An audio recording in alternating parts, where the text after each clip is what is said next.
নমস্কার বন্ধুগণ, আজকে আপনাদেরকে আমি দেখাবো পেঁয়াজের বেরেস্তা করব।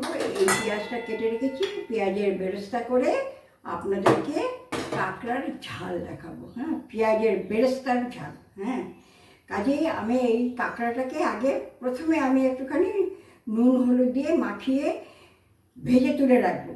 তারপরে বেরেস্তাটা করব, করার পরে তারপরে আমি এই যে এখানে রেখেছি হাফ চামচ হলুদ, হাফ চামচ লঙ্কা, হাফ চামচ জিরা, ধনে, আদা সব কিছু রেখেছি।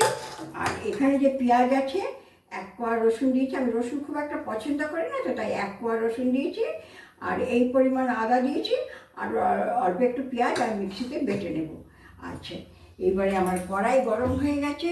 এই কড়াইয়ের মধ্যে আমি আগে কাঁকড়াটা ভেজে তুলে রেখে দিই। অনেকক্ষণ বের করে রেখেছি তো কাঁকড়াটা, সেই জন্য আমি আগে কাঁকড়াটা ভেজে তুলে রাখবো।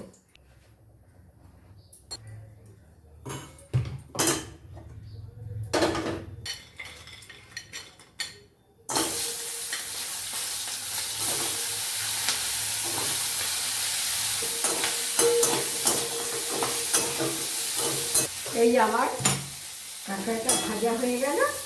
এবার এটা মধ্যে আমি তুলে নিচ্ছি।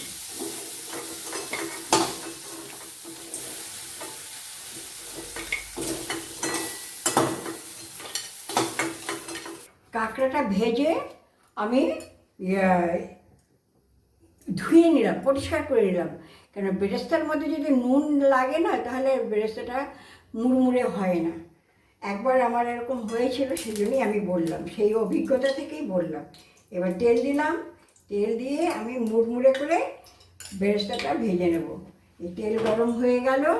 এইবারে আমি এই যে পেঁয়াজ, খুব বেশি লাগবে না, কারণ অল্প একটু কাঁকড়া তো।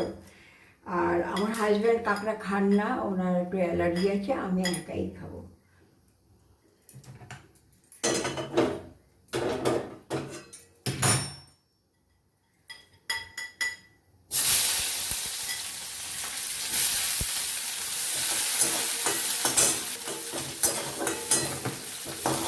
যে পেঁয়াজ আমার ভাজা হয়ে গেছে, লাল লাল করে ভেজে আমি তুলে রাখলাম।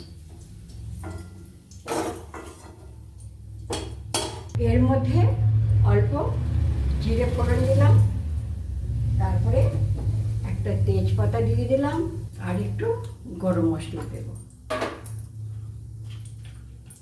একটু দারচিনি দিলাম, একটা এলাচ দিলাম। তেল খুব একটা বেশি লাগবে না, কারণ কাঁকড়াটা আমার তেল দিয়ে ভাজা আছে, এটাও আমার তেল দিয়ে ভালো করে ভাজা আছে, তাহলে কম পরিমাণে তেল দেবো।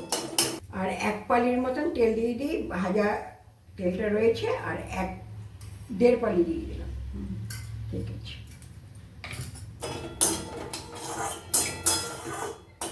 ফোড়নটা ভাজা হয়ে গেল। এইবার আমি কিছু পেঁয়াজ দেবো, হ্যাঁ, যেমন রান্নাতে দেয়।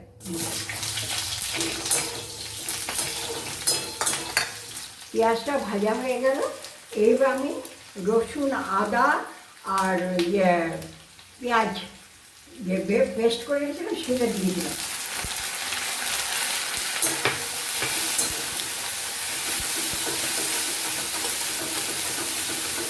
রসুন পেঁয়াজের কাঁচা গন্ধটা চলে গেল। এইবারে আমি এই যে জলে গুলে রেখে দিয়েছি আমার সব মশলা, সেই মশলাগুলো দিয়ে দিলাম। লঙ্কা, হলুদ, জিরে, ধনে সব দিয়ে দিলাম। আর আমি সব সময় কষাবার সময় একটুখানি নুন দিই, মানে পরিমাণ মতনই দিই, লাগলে আবার টেস্ট করে দেওয়া যায়। কারণ এটা কষানোটা খুব ভালো হয়, নুন না দিলে কষানোটা তখন ভালো হয় না। এবার এটা আমি হালকা আছে একটু কষিয়ে নেব। এই যে মশলা থেকে তেলটা ছেড়ে গেছে, আমি খুব বেশি তেল দিইনি।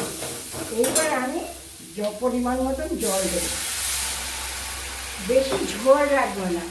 অনেকে কাঁকড়ার ঝোল করে, কিন্তু আমি ঝোল রাখবো না। হ্যাঁ, আমি মাখা মাখা রাখবো, তাই জন্য আরেকটু জল দেবো। এটা যখন ফুটে উঠবে তখন আমি কাঁকড়াগুলো দিয়ে দেবো।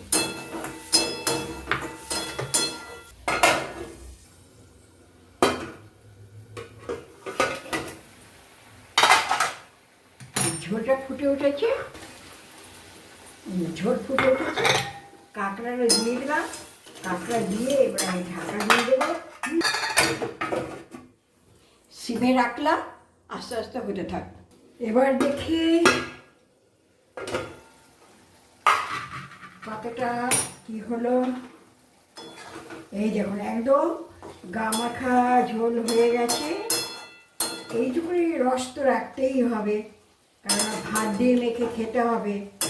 হ্যাঁ, এইবার আমি একটু ভাজা মশলা, এই ভাজা মশলাটা আমার ঘরে করা। হ্যাঁ, আমার হলুদ বাদে সব মশলা ঘরে করা। আচ্ছা, এই ভাজা মশলার গুঁড়োটা আমি দিয়ে দিলাম একটু, ছড়িয়ে শেষ হয়ে এসছে, আবার করতে হবে। এই হয়ে গেল দেওয়া।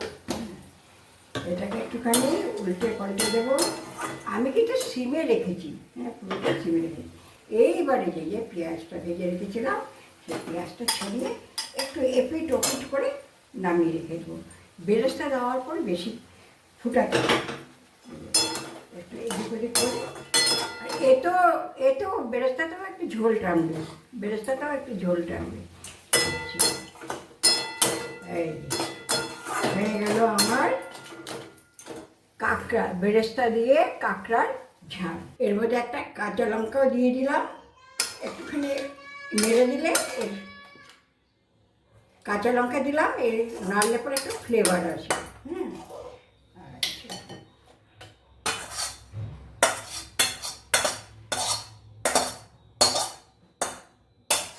এই যে দেখুন আমার কাঁকড়ার ঝাল, বেরেস্তা দিয়ে কাঁকড়ার ঝাল। এবার আমি একটু খেয়ে টেস্টটা আমিই করব, কারণ উনি তো খান না, সেই জন্য আমি একটা প্লেটে নিয়ে খাচ্ছি।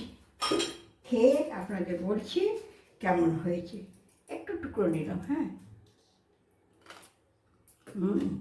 দারুণ হয়েছে, ঝাল নুন খুব সুন্দর হয়েছে।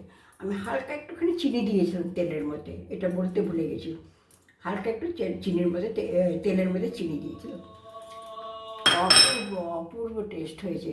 আপনারা খেয়ে দেখবেন, বানিয়ে এরকমভাবে, খুব ভালো লাগবে। আচ্ছা, ওকে। আর আমার যা বলার তা বলবো। ভালো লাগলেও বলবেন, মন্দ লাগলেও বলবেন, আর কমেন্টসের মাধ্যমে ভালো মন্দটা জানাবেন। হ্যাঁ, আচ্ছা, লাইক করবেন, সাবস্ক্রাইব করবেন, পারলে শেয়ার করবেন। ওকে, থ্যাংক ইউ। যাই এখন কাঁকড়ার ঝাল দিয়ে খাই, কেমন লাগে।